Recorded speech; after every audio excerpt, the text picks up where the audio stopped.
Tonight on Stateline, claims Housing Tasmania is letting down abused women.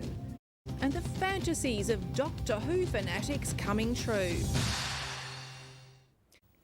Doctor Who's had a cult following for more than 3 decades, and nowhere more so than in Tasmania, it seems.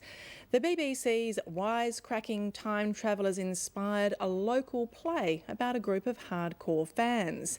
It's had sci-fi fanatics drooling and working overtime to bring the Doctor's world to life in a Hobart theatre. Rowan Dix caught up with the cast and crew. It used to be the territory of nerds and geeks, but these days, Who is hip? 40 years after their parents became hooked on the Time Lord, a newer generation's discovered a slicker, more sophisticated hero. Well, no, I did want Ben to do that's that right. one. No. Of the naked version himself. Yep. But simply watching the adventures through time and space wasn't enough for lifelong fan Paul McIntyre. 5 years ago, he noticed almost every get-together with friends was turning into a Doctor Who quote session. Sort of, I guess, sparked an idea in my mind about someone's life, a fan's life, turning into an episode of Doctor Who.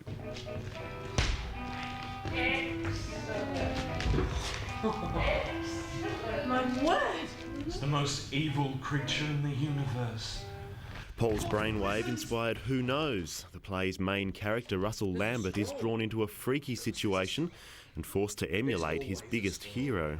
I play a probably king of the Doctor Who nerds in Tasmania. Why do you look so Scottish? Oh, it's my costume for tonight. What do you think? Other characters are a bit more balanced. Doctor Who is his life, other than playing the recorder, of course. I guess as much as anything else, it's all about life imitating art and art imitating life. They might bore us to death, though. Oh, she could ball for Australia. Much of the dialogue is straight from the real Doctor's mouth, but the cast are keen to show their cultural versatility. I've always been a bit of a nerd. I'm more of a Star Wars fan myself. I was a Blake 7 fan. And what is that? Blake 7, that was the one that was on at 8 o'clock on Friday nights. None of this 6 o'clock children's time slot stuff. Oh, but you might get to be eradicated. Exterminated.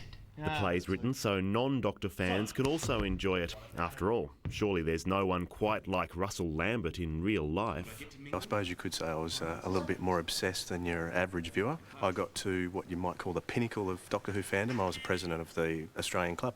The play formed around the idea of true believers, true fans, as well as fans of the new series. But the teenage demographic isn't forgotten. Who Knows is also a love story. And for Damien Wells, it's been a labour of love. Before he'd even heard of the production, he spent a year in tip shops and hardware stores, crafting the Doctor's arch nemesis. You start walking around, looking at places, thinking, can I build that into my Dalek?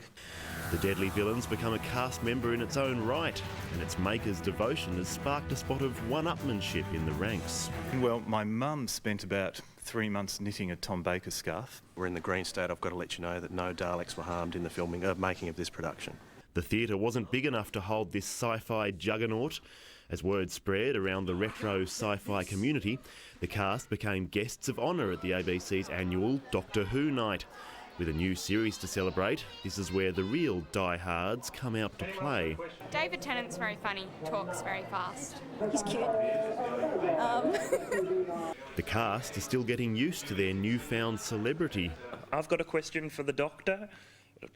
I'm looking around for the Doctor and, oh, it's a question for me. I've been educated. I can now prattle off most of the names of the Doctor Who's in order from 1 through 10. I'd like to build a TARDIS and possibly a K9 as well. And a few more Daleks. Perhaps the real Doctor Who invasion of planet Earth hasn't even begun.